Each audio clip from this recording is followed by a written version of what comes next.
ദൈവത്തിന് സ്തുതി. പ്രഭാത കിരണത്തിലേക്ക് സ്നേഹവന്ദനം. ഭാഗം 1655. ഇന്ന് ജൂലൈ മാസം 12-ാം തീയതി 194-ാമത്തെ ദിവസത്തിലെത്തി.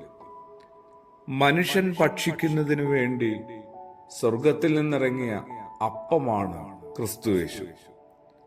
യോഹന്നാൻ ശ്ലീഹായുടെ സുവിശേഷം 6-ാം അധ്യായത്തില് അത് നിറയെ കിടപ്പുണ്ട്. ഓരോ ദിവസവും വിശുദ്ധ കുർബാനയിൽ നമ്മൾ അത് പ്രഘോഷിക്കുന്നത് കേൾക്കുന്നുമുണ്ട്. ഭക്ഷണമാണ് ജീവനെ നിലനിർത്തുന്നത്.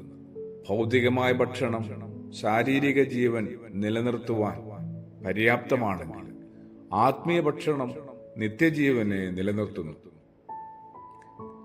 യേശുവിന്റെ നല്ലൊരു ചോദ്യമുണ്ട്. ഫിലിപ്പോസിനോടാണെങ്കിലും എല്ലാവരും വല്ലാതെ അന്തം വിട്ടു പോകുന്നുണ്ട്. അതും യോഹന്നാൻ ശ്ലീഹായുടെ സുവിശേഷം 6-ാം അധ്യായത്തിൽ തന്നെയാണ്.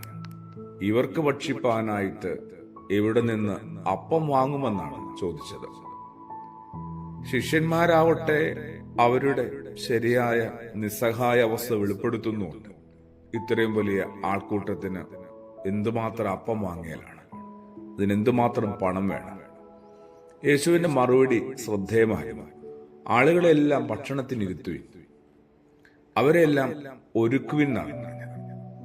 ഇന്നും യേശുവിന്റെ ഇക്കാലത്തെ ശിഷ്യന്മാരായ നമ്മൾ ഓരോരുത്തരോടും അവിടുന്ന് ആവശ്യപ്പെടുന്നത് സ്വർഗീയ ഭക്ഷണമായ യേശുവിന്റെ തിരുശരീരവും തിരുരക്തവും സ്വീകരിപ്പാനായിട്ട് ആളുകളെ ഒരുക്കാനാണ്.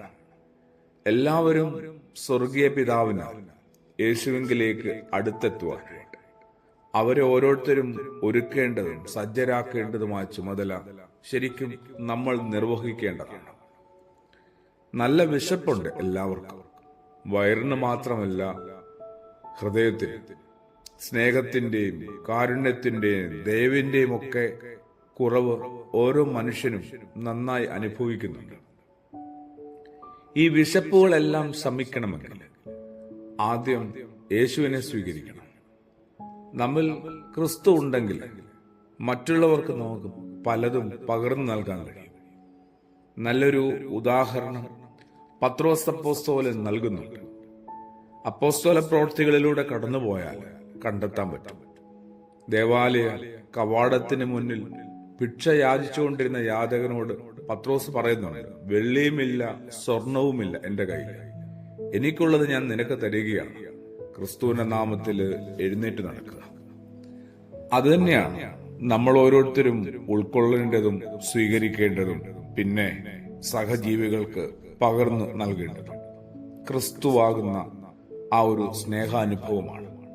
അതിനുവേണ്ടി നമുക്ക് നമ്മളെ തന്നെ ഒരുക്കാം. നമ്മളുടെ പരിസരത്തുള്ളവരെ നമുക്ക് ചേർത്ത് നിർത്താം, വീണ്ടെടുക്കാം. ആമേൻ.